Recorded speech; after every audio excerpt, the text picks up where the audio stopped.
Excuse me, এটা কি করলেন আপনি? আপনি কে? And how dare you to enter my office without my permission?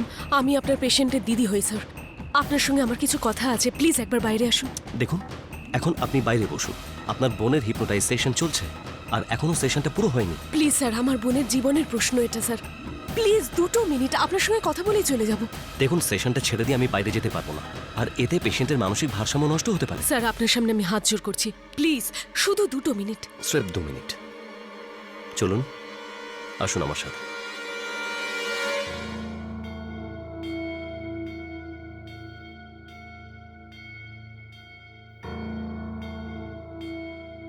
হ্যাঁ, বলুন। ডাক্তারবাবু, বিগত কয়েকদিন ধরে আমার বোন অনেক ঝড়ের মধ্যে দিয়ে গেছে। আর আপনি জানেন যে আপনার বোন খুন করেছে, আর খুন কার করেছে? নিজের বাবার। আর আপনি এটা চান যে এই কেসটাকে আমি চেপে দিই? তাহলে আপনি কি করবেন? শ্রেয়াকে আপনি গ্রেপ্তার করাবেন?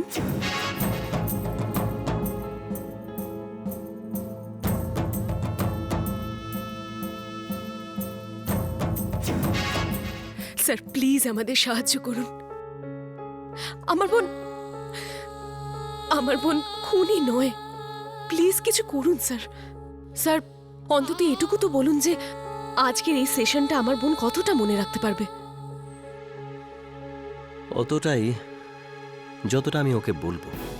আমি হাত জোড় করে অনুরোধ করছি আপনার কাছে, প্লিজ ওকে কিচ্ছু বলবেন না। ওকে বলবেন যে না, ও কিছু করেছে না, ও কিছু দেখেছে। Please sir. আমি তো বলে দেবো ম্যাম, কিন্তু পেশেন্টের যদি কোনো রকম মানসিক সমস্যা হয় তাহলে তার জন্য দায়ী থাকবেন শুধু আপনি। আর এর জন্য আপনাকে একটা কনসেন্ট লেটারে সাইন করতে হবে যে সমস্ত দায়িত্ব আপনি নিচ্ছেন। আমি সবকিছুতে সাইন করতে প্রস্তুত।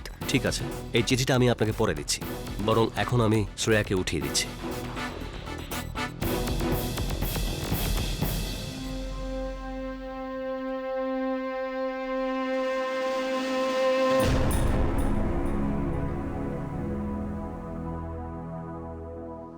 শ্রেয়া, তুমি গভীর নিদ্রায় চলে গিয়েছিলে, এখন আবার জাগার চেষ্টা করছো।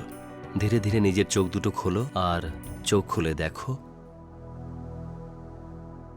দেখো তোমার সঙ্গে দেখা করতে কে এসেছেন। চোখ খোলো শ্রেয়া।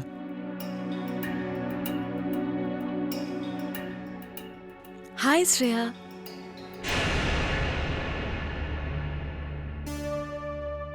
আরে দিদি, তুমি এখানে? এতক্ষণ ধরে তুই বাড়ির বাইরে থাকলে চিন্তা তো হবেই, তাই না? আর ডাক্তারবাবুর সঙ্গে একা দেখা করার কি দরকার ছিল? আমাকে বললে আমি চলে আসতাম তোর সাথে। কি হয়েছে? তুই ঠিক আছিস তো? ঠিক আছে দিদি, ব্যাস ওই একটু মাথায় ব্যথা করছে। ঘাবড়ানোর কোনো ব্যাপার নেই। হিপনোটাইজেশনের পর একটু এরকম মাথা ব্যথা হয়। ডক্টর, আপনি কিছু জানতে পারলেন ওই 2 দিন আমার সাথে কি হয়েছিল?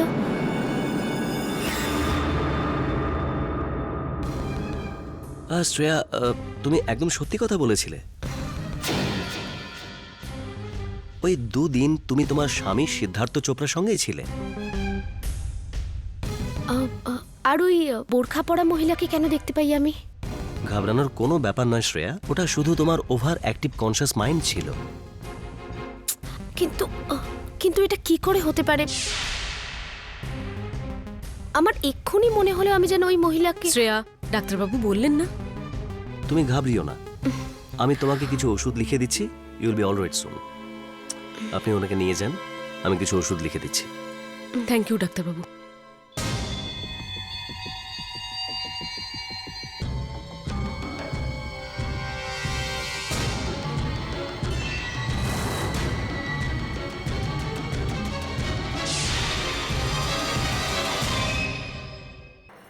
হিপনোটিস্টের কাছে একা চলে এসেছিস, ব্যাপারটা কতটা ভয়ঙ্কর হতে পারতো তুই জানিস? ভবিষ্যতে এরকম একদম বোকামি করবি না, বুঝলি?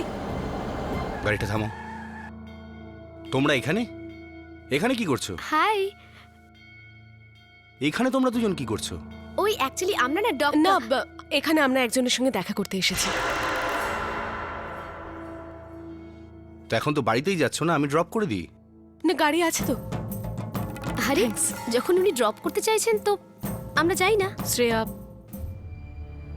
তোমার দিদি হয়তো আমার সঙ্গে এই জন্য যেতে চাইছে না, কেননা আমি আজকাল তোমার বেদিকাদির সঙ্গে কথা বলছি না। আমি শর্ত সাপেক্ষ সম্পর্কে বিশ্বাসী নই বিক্রম। তুমি আমাদের পরিবারের সদস্যের মতন।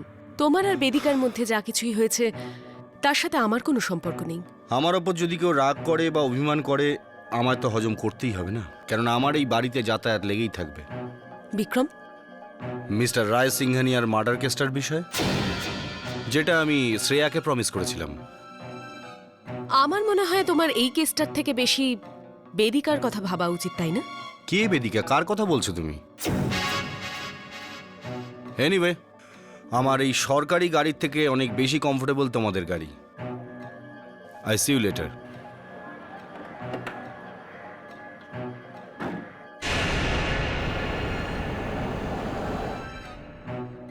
তুমি বেদিকা দিদির ব্যাপারে এত ভাবো কেন?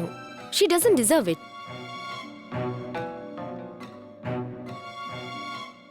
যাওয়া যাক।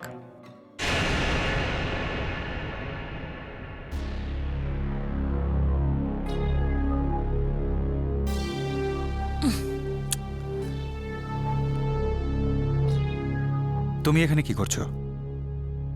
কেন আসতে পারি না আমি এখানে? আসতে তো পারো, কিন্তু প্রশ্নটা হলো তুমি ভেতরে ঢুকলে কি করে? যখন মানুষকে কোথাও পৌঁছতে হয় না, তখন নিজেই রাস্তাটা খুঁজে নেয়। এখন দেখো, তুমি বসুধার জন্য যে রাস্তাটা তৈরি করেছিলে, সেই রাস্তা দিয়ে আমি ভেতরে ঢুকে গেলাম। বেদিকা, আমি একটা সোজা প্রশ্ন করেছি, তার সোজাসুজি উত্তর দাও। ওকে, ফাইন। তুমি বসুধার জন্য যে বাইরে চাবি লুকিয়ে রাখো না, সেটা আমি জানি। জানিয়ে দিলে ভালো হলো, জায়গাটা বদলে ফেলবো। ঠিক আছে, আমি আবার জায়গাটা খুঁজে নেব। আমি সারপ্রাইজ পছন্দ করি না বেদিকা।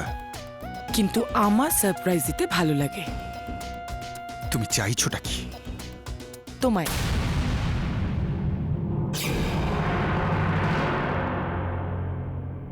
প্রচুর ড্রিঙ্ক করেছো, চলো বাড়ি ছেড়ে দিয়ে আসি। ছেড়ে দিচ্ছি। সুশান্ত, একটা কথা বলো, তুমি তো আমার বন্ধু। যখনই আমার জীবনে কোনো প্রবলেম আসে, কোনো গন্ডগোল হয়, কোনো ঝামেলায় পড়ি, তখনই তোমরা ছেড়ে কেন চলে যাও? হ্যাঁ? প্রথমে বাবা ছেড়ে চলে গেল, আর এখন তোমারই বসুধার জন্য আজ আমাকে বিক্রম ছেড়ে চলে গেছে। বেদিকা, ব্যাস, বসুধার বিরুদ্ধে কিচ্ছু বলবে না, কারণ আমি একটা কথাও শুনতে চাই না। এটাই তো বলছি, তুমি বসুধার বিরুদ্ধে একটা কথাও শুনতে চাও না, কিন্তু বিক্রম সবসময় আমার বিরুদ্ধেই বলে। তুমি যেভাবে বসুধাকে সাপোর্ট করো, বিক্রম কেন আমাকে সেভাবে সাপোর্ট করে না? সব লোক আমাকে একা ছেড়ে কেন চলে যায়?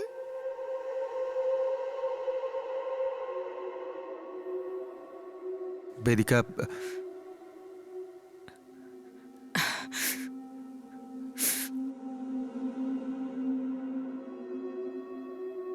বেদিকা, নিজেকে সামলাও। যদি বসুধা এই অবস্থায় থাকতো, তাহলে তুমি কি ওকে তাই বলতে? তুমি ওকে নিজেই সামলাতে।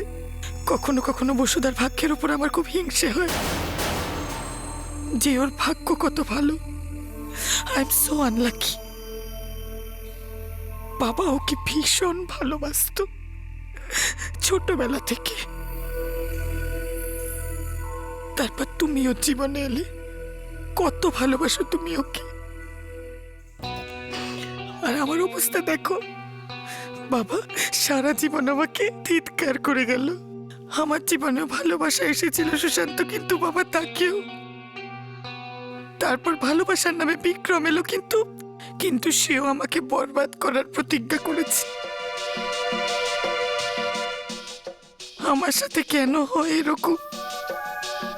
সুশান্ত প্লিজ, এই অবস্থায় আমাকে আর দৈনিক দর্পণকে ছেড়ে চলে যেও না। হ্যান্ডেল করতে পারবো না আমি। দেখো বেদিকা, সত্যি বলতে কি, দৈনিক দর্পণকে এখন আর আমার নিজের মনে হয় না। আর যেটা নিজের মনে হয় না, সেটা I understand, I appreciate it, but তুমি এক কাজ করো, তুমি দৈনিক দর্পণের মেন ব্রাঞ্চ হ্যান্ডেল করো। আমি ইন্টারফেয়ার করব না। তোমার আমাকে জিজ্ঞেস করার কোনো প্রয়োজন নেই, প্লিজ প্লিজ। অ্যাটলিস্ট এই দৌড়ে আমায় ততটাই সঙ্গ দাও যতটা বসুদাকে দিয়ে থাক প্লিজ। দেখো বেদিকা, তুমি প্লিজ কেঁদো না।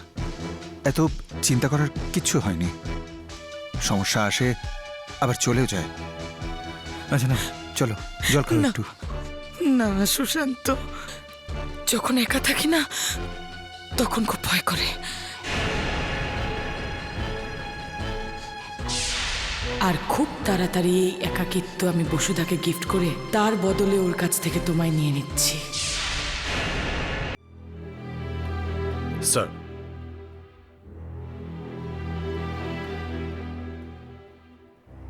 কোন কেসের ফাইল এটা? ধীরেন্দ্র রায় সিংহানিয়ার মার্ডার কেসের ফাইল স্যার।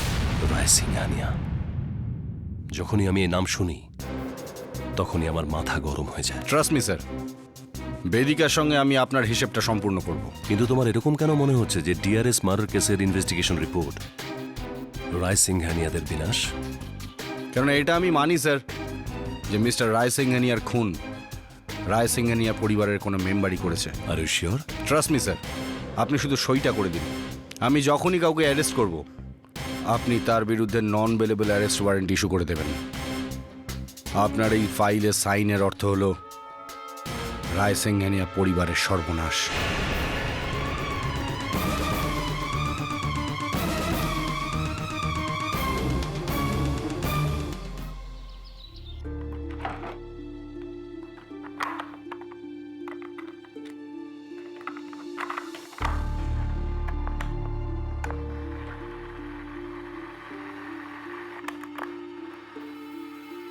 বাবা একটা রুমে চলে যায়।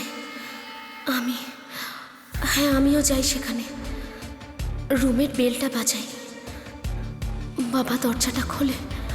সিডের আওয়াজ আমার কানের মধ্যে পাচ্ছে। আমি আমার মুখের উপর থেকে পর্দা সরাই আর বাবা অবাক হয়ে যায়। তারপর সিদ্ধার্থর গলা পাই, শ্রেয়া ট্রিগারটা টেপো, গুলিটা চালাও, আমি আমার বাবাকে মেরে ফেলেছি।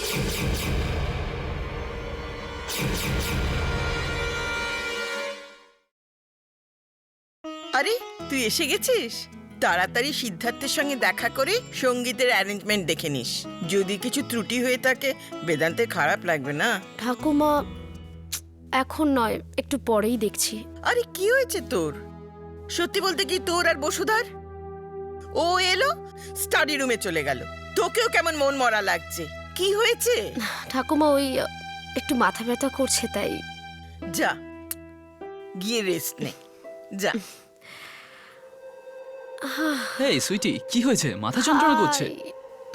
তুমি যদি বলো তো একটু- টিপে দেই। শোনো না, একটু কড়া করে আদা দিয়ে চা করে দাও না গো। চা? আমি শ্রেয়া, তুমি কি please please please please please please বানিয়ে দাও না, খুব মাথা ব্যথা করছে প্লিজ। হ্যাঁ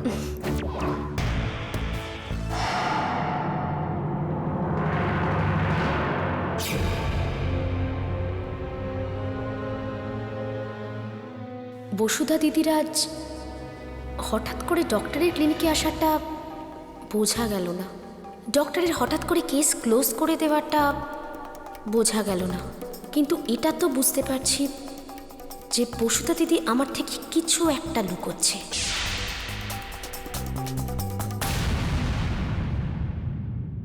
হে ভগবান, এই ক্যাসেটটা তো শ্রেয়াকে জেলে পাঠিয়ে দিতে পারে।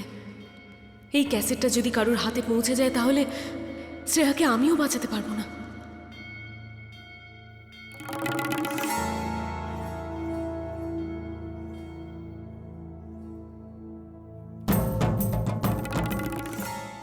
যেটা শুনছিলে আমি আসতেই বন্ধ করে দিলে কেন? যা শোনার ছিল তা আমার শোনা হয়ে গেছে।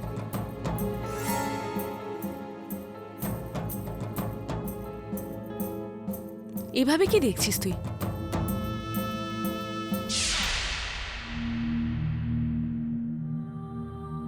তোমাকে আমার দিব্যি দিদি,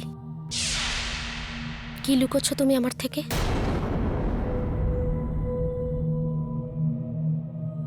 আমাকে সত্যি বলানোর জন্য তোর দিব্যি দেওয়ার কোনো দরকার নেই শ্রেয়া। জানি না, আমার মনে একটা সন্দেহ রয়ে গেছে যে তুমি চাওই না আমার ওই 2 দিন মনে পড়ুক। শ্রেয়া, একটা প্রমিস করবি আমাকে? নিজের সাথে লড়াইটা বন্ধ কর, নিজের সমস্যার সমাধান একা একা করাটা বন্ধ কর। তোর দিদি আছে তো তোর সাথে? তোর যত সমস্যা সব আমাকে দিয়ে দে, সব কষ্ট।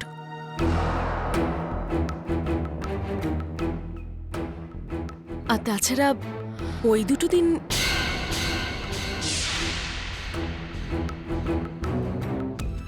আরে বিক্রম,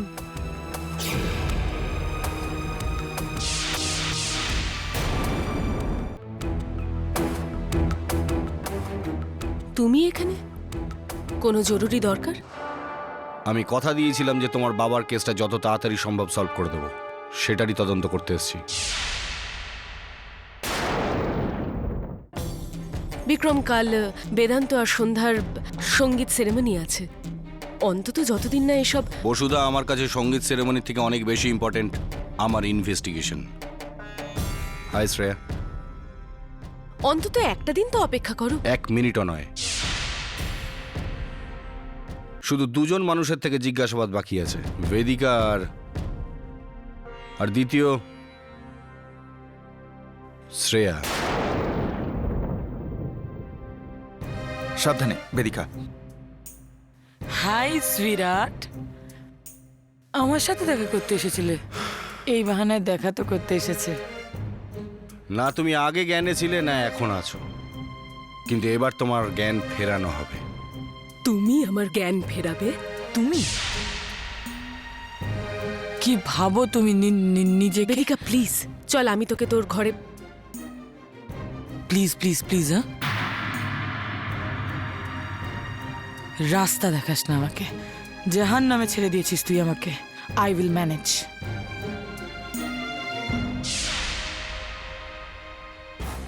শ্রেয়া, আমি তোমাকে কিছু অফিসিয়াল প্রশ্ন করতে চাই। শ্রেয়ার শরীর এখন ঠিক নেই। ঠিক কবে হবে বসুধা? তোমার মনে আছে তুমি গতবারও আমাকে এটাই বলেছিলে। ওর মেডিকেল রিপোর্ট দেখাও। সুশান্ত, তোমার শ্রেয়াকে দেখে কখনো মনে হচ্ছে যে ওর কিছু হয়েছে? বিক্রম প্লিজ। বসুধা, বারবার আমাদের ইনভেস্টিগেশনের পথে তুমি বাধা হয়ে দাঁড়াচ্ছ, জানি না কেন। আবার কখনো তো এটা মনে হচ্ছে যে তুমি শ্রেয়াকে বাঁচানোর চেষ্টা করছো।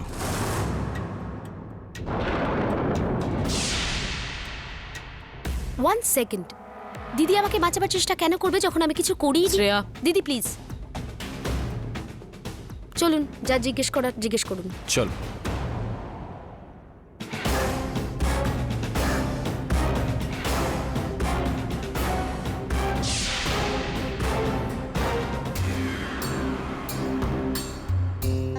বসুধা, আমি যে জিজ্ঞাসাবাদটা করতে চাইছি সেটা একান্তে হবে, সো প্লিজ এক্সকিউজ আস। দিদি ইটস ফাইন, তুমি যাও, ডোন্ট ওয়ারি। দিদি আমি বলছি তো। বসুধা শোনো। বসো। ব্যাপারটা কি? এত হাইপার হচ্ছ কেন? না, ওই বেদিকাকে নিয়ে চিন্তা করছিলাম। তুমি কোথায় পেলে বেদিকাকে? যখন আমি বাড়ি পৌঁছলাম দেখলাম ও মদে ডুবে রয়েছে।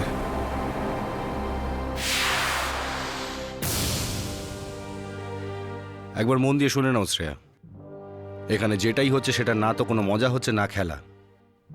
তুমি যেটাই স্টেটমেন্ট দেবে সেটা রেকর্ড হবে এখানে, আর কোর্টে এটা প্রমাণস্বরূপ পেশ করা হবে। Are you ready? ইয়েস।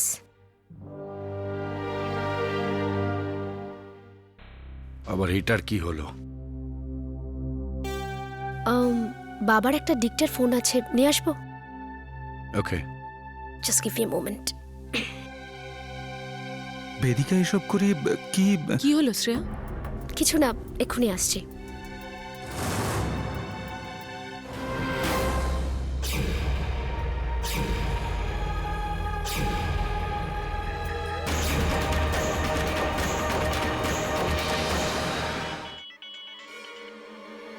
হ্যাঁ বলুন, এক্ষুনি আসছে।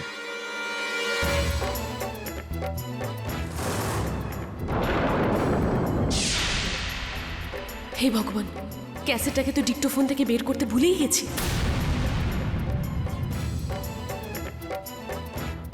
বাবার এটা।